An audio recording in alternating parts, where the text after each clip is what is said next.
today I want to talk about emotional triggers, what they are and what to do when you deal with them. When we feel intense emotions and we are overwhelmed by them, we either suppress them deeper, and this leads to resentment, build-up of emotion, shame, and so on, or we just can't control them, so we lash out at people, we get aggressive, and we blame people. So we can react from a place of victimhood, it's your fault and I don't want to take accountability for my own emotions. Or we go on the other side of the spectrum and we end up being the scapegoat of the story, and we self-blame, we feel guilty, we feel shame, and we suppress our emotions. Neither of those is the right approach. It's not ideal because it leads to further pain, more pain, and less authenticity. So if you're struggling when it comes to intense emotions that come out of nowhere and you don't know what to do with them, this is the video for you. So a trigger is a specific thing or person or word that out of nowhere apparently pokes at a deeper wound that we are usually unaware of.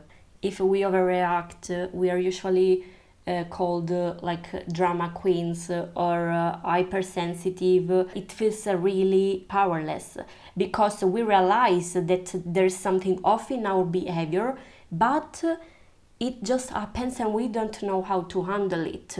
This happens because a past wound, as I said, gets poked by this thing, this trigger.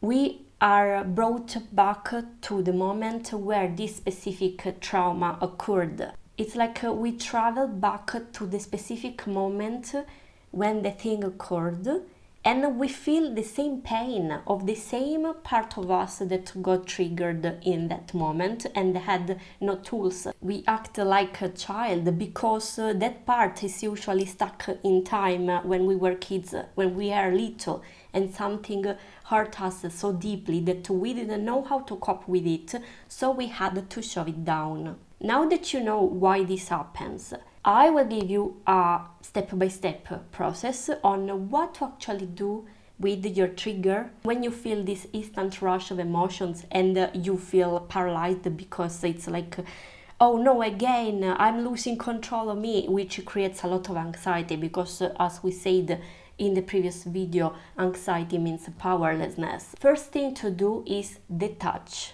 Ground yourself and zoom out from this perspective. Get to a place of observation. You're just neutral. You address that something is happening right now, but you choose not to identify with it. So you observe what's going on. You create some spaciousness, some space, so you can give presence and contain the emotion that is there. Second thing to do is to actually identify the emotion. It may be anger, it may be fear, it may be sadness. What emotion is this? Where in the body this emotion is, and what does it feel like? It feels like tension, like tightness, like spaciousness. Does it have a specific texture or color? This can help you get in touch with your emotion, especially if you struggle with it. Emotions are actually energy trapped in your body that needs to be released, not to be repressed further. After you have identified the emotion, I want you to identify the thought and the belief that are associated with that specific emotion. Any past emotion that gets triggered is linked to some kind of thought. Maintain an observing perspective. Don't get judgmental about whatever is there. Anything is fine. You can journal about it. You can just observe the thought. Just acknowledge it's there. Fourth thing to do is to identify which part of you got triggered. A specific shadow that you are unaware of, it's an aspect of your personality that got dismissed in the past. It is thanks to the triggers that you are able to see this part. The person triggering you acts like a mirror in order for you to see this shadow and address it. You ask yourself, which part of me is getting triggered, which part of me feels threatened, and why. You get curious about it, and by doing this, you don't identify with it. You just give space and presence so you can better work with it. The fifth step, process it. What I mean by that is sit with the emotion and feel it through. Re-experience what happened in the past and process this emotion. Work with this belief.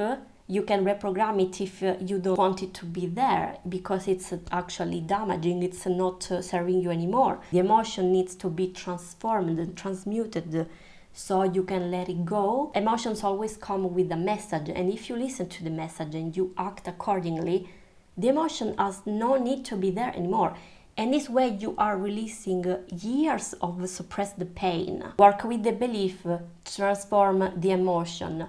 Do integration with this part that you identified. If you do this, the next time that the same trigger occurs, you will find out that you aren't getting triggered as before. The trigger is very mild, the wound is less intense. It means you are actually healing it because you are paying attention to what the trigger is pointing at. A trigger is precious. It's a clue. It shows what is the next step in your healing process, in your healing journey. It gives you exactly what you need in order to heal. It spreads the light on what needs your attention. It's very important not to waste a good trigger, especially because the emotion triggered is very intense in that moment. It's the best moment ever to dive deep into the feeling. I want to provide a practical example of how this shows up in your daily life. I was texting someone and they started to ghost me, which is a common experience, and I think you know how painful it can be. So we were chatting and everything was fine. When this person started to ghost me, like something in me got triggered. It wasn't just the normal, the natural pain that comes after being ghosted, which is a painful experience, but I noticed that there was something else in me that got triggered. So first thing, detach.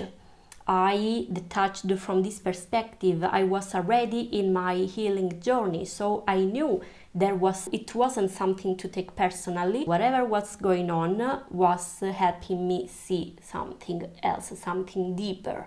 Second thing, identify the emotion. It was plain anger. I was really, really angry. Third point, identify the thought. The thoughts I identified and I observed were like, this person stopped talking to me because I'm not interesting enough, so I'm not enough. Everybody gets interested in me and then they fly away because they find out who I really am.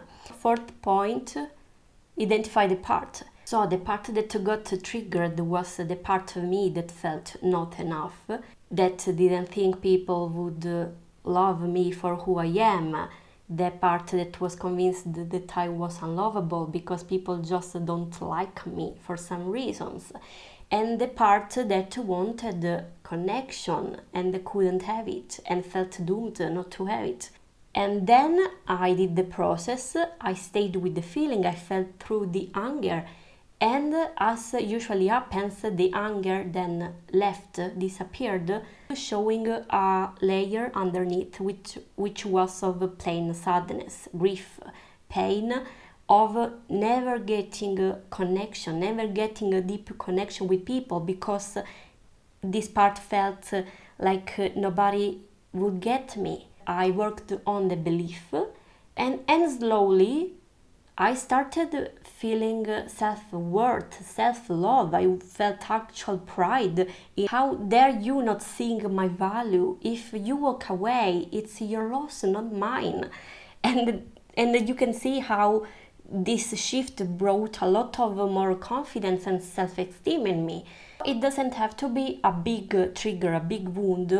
Any small thing can reveal a lot about you in your journey. If you found this video helpful, if that's the case for you, please leave a comment, let me know, and thanks for watching.